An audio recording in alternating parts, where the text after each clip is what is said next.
Today's topic is drill pipe. In the oil and gas industry, we rotate a drill string at surface and we need to transfer that rotation down to the bit.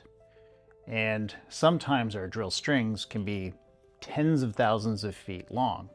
Some regions are 40, 50,000 feet in terms of length of the drill string.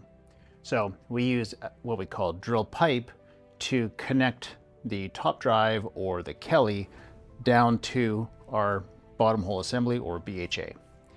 There's many different types of grades, there's many different types of length that we use, actually 3 different types of length that we use, as well as different types of threads that we put on the tool joint or the part that connects all the drill pipe together. Different hard banding that we use, a hard exterior ring around the tool joint to prevent wear as we're drilling through abrasive formations, but also to protect casing. So lots of different factors that go into your drill pipe selection. The strongest grade is your S pipe, S135, has the most strength and is usually used for the longer hole sections.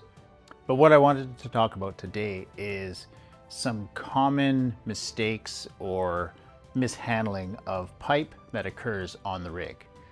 I would say that the two most common are poor makeup practices, which affect the integrity of how the threads will be able to join the 2 different tool joints together, screw into one another. If they're not perfectly clean and dry and what we call doped, basically there's a thread compound that we put on there, and the correct torque is not applied, it puts you at a higher potential to have twists off or lost drill string, washouts, that sort of thing. A washout being where there's a small gap that allows fluid as you're pumping to pass through, and because we have solids in our fluid, it's going to slowly erode through and eventually it'll cause a washout or like a leak. But because there's such high pressure, it'll end up cutting the pipe to the point where as you're rotating, it'll just break at that point.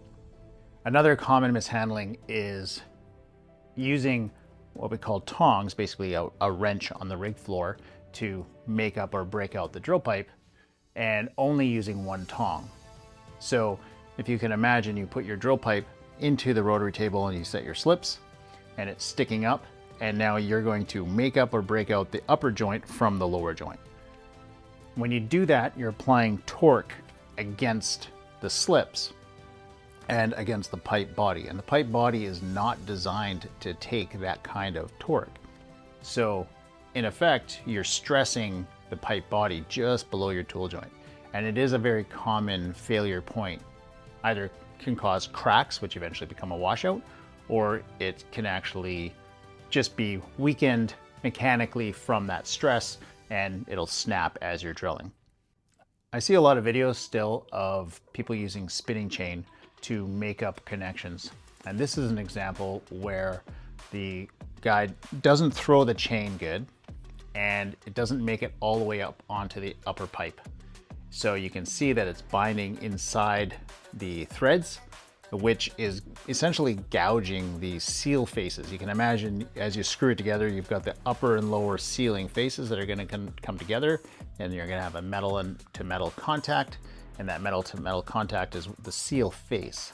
And if it's not a perfectly flush metal to metal seal, there's a small gap there, you're going to get a washout there. So the way that this guy is throwing the chain, he's causing a lot of damage to that connection, and it's going to need to be repaired.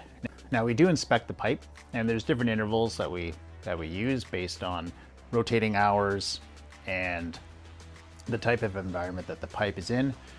Different operators will have different requirements. Some will say you gotta, for every single well, you're gonna have to change out the whole drill string or inspect the drill string.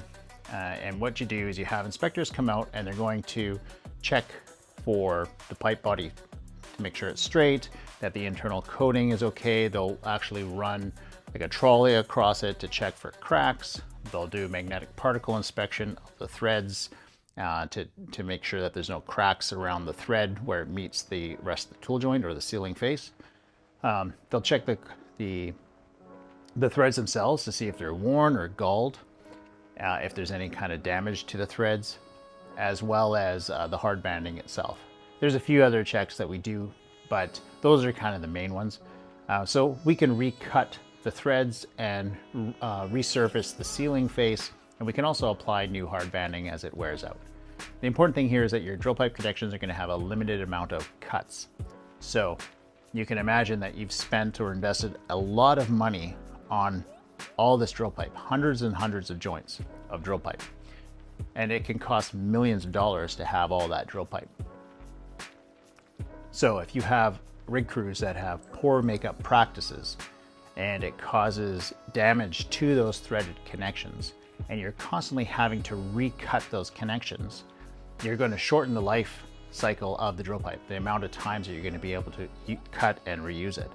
And if you have repeated failed inspections, which causes repeated repairs and recuts, eventually the tool joint is going to get shorter and shorter and shorter, and you're no longer going to be able to, you'll get to a point where there's a minimum spec and you won't be able to cut it anymore, and you have to replace that pipe.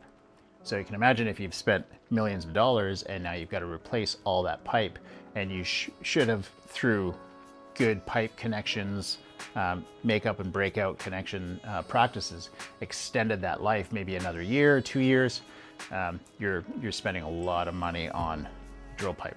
A lot of little things to think about. This is a whole topic in and of itself, just drill string components, drill pipe, the different grades, the different classes, all the different specs that are involved. I mean, it's a very specialized thing in and of itself. But the main thing is, from a rig's perspective, is that you want crews that are going to take care of that pipe, use good practices for making up that connection, handling the drill pipe as they're throughout its life to prevent damage to it and extend its life for as long as possible. So I hope that was helpful and you enjoyed today's content. If you did, make sure you like and subscribe, and leave a comment. What kind of drill pipe are you using on the projects that you're working on right now? And as always, thanks for watching.